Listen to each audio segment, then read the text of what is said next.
Moderasi beragama dalam kehidupan kekinian. Oleh Muhammad Zulkifli Amin, M.E., dosen Institut El-Kateri. Indonesia dikenal sebagai negara dengan keberagaman yang tinggi. Salah satunya adalah keberagaman agama. Keberagaman ini menjadi salah satu ciri khas bangsa Indonesia dan tertuang dalam semboyan Bhinneka Tunggal Ika yang berarti berbeda-beda tetapi tetap satu.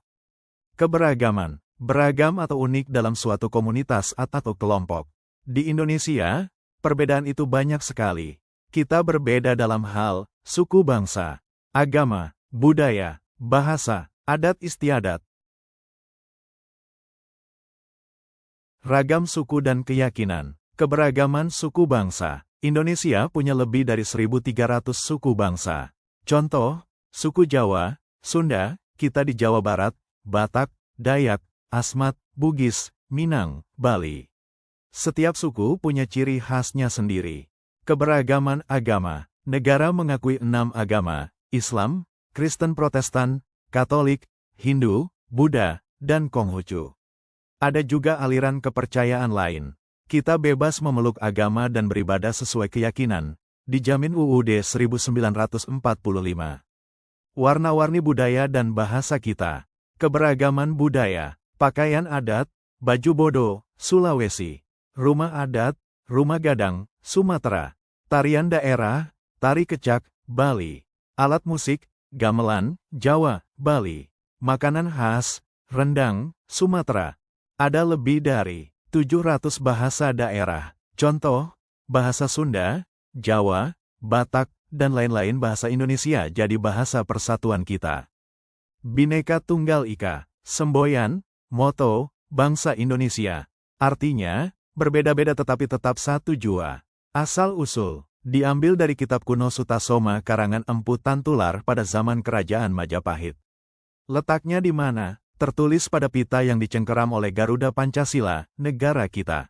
Makna Bhinneka Tunggal Ika lebih dalam. Apa sih artinya buat kita? Mengakui keberagaman, mengakui bahwa perbedaan budaya, agama, dan etnis adalah nyata dan bermanfaat, bukannya berbahaya.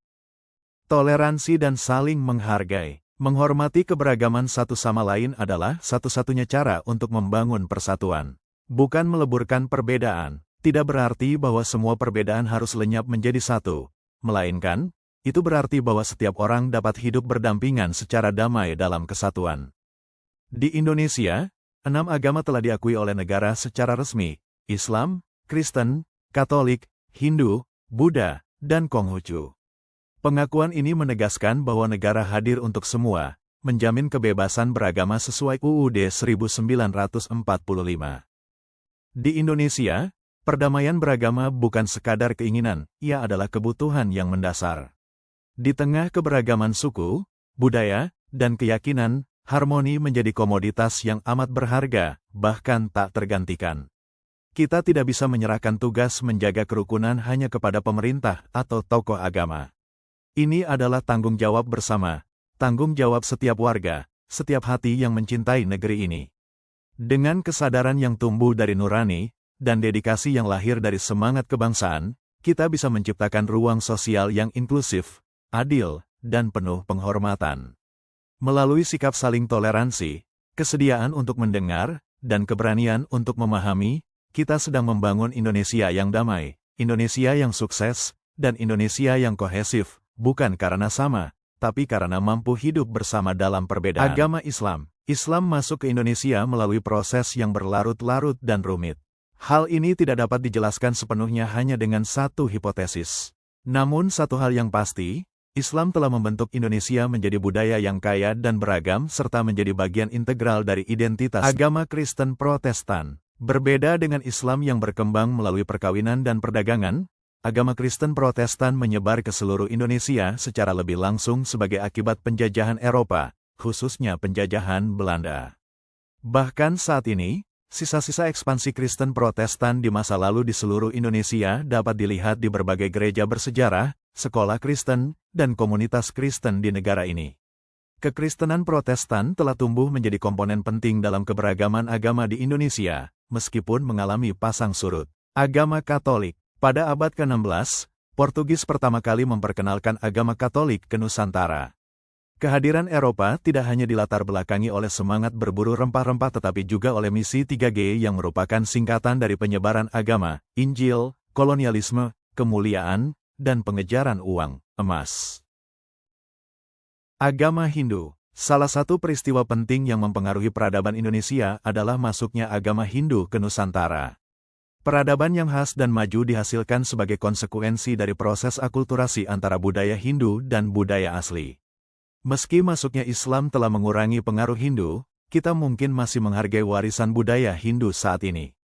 Agama Buddha, salah satu agama utama yang dulunya mengalami perkembangan pesat di Nusantara. Agama Buddha, seperti halnya agama Hindu, masuk ke Indonesia melalui jalur perdagangan dan mempunyai dampak jangka panjang terhadap budaya dan peradaban Nusantara. Agama Konghucu. Bersamaan dengan migrasi dan interaksi masyarakat Tionghoa dengan penduduk Nusantara, agama Konghucu mempunyai sejarah yang kaya dan mempesona di Indonesia. Meski popularitasnya lebih rendah dibandingkan agama lain seperti Buddha, di Indonesia, perdamaian beragama merupakan komoditas yang sangat penting. Kesadaran dan dedikasi seluruh anggota masyarakat diperlukan untuk menjaga dan meningkatkan keseimbangan ini. Melalui sikap saling toleransi dan menghargai keberagaman, kita di negeri yang dibangun di atas keberagaman seperti Indonesia, perdamaian beragama bukanlah sesuatu yang bersifat pelengkap, ia adalah fondasi. Sebuah komoditas sosial yang sangat bernilai, mahal harganya, dan rapuh jika tidak dirawat bersama. Keseimbangan ini tidak tercipta dengan sendirinya. Ia tumbuh dari kesadaran yang terus dijaga, dan dari dedikasi yang ditanam oleh setiap anak bangsa. Dari desa hingga kota, dari rumah ibadah hingga ruang publik, semua memiliki peran.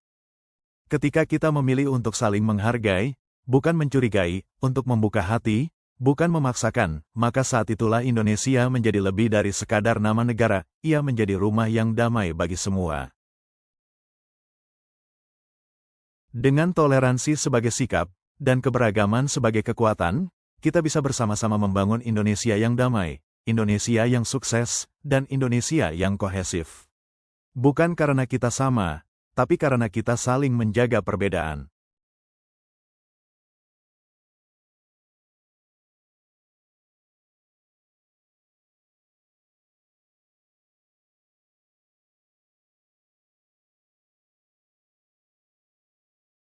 Semoga apa yang disampaikan dapat membuka cakrawala berpikir kita, menumbuhkan semangat toleransi, dan menguatkan tekad untuk terus menjaga kerukunan di tengah keberagaman. Terima kasih atas perhatian dan partisipasi seluruh pihak. Mari bersama kita rawat Indonesia, bukan hanya dengan kata, tapi juga dengan sikap dan tindakan nyata.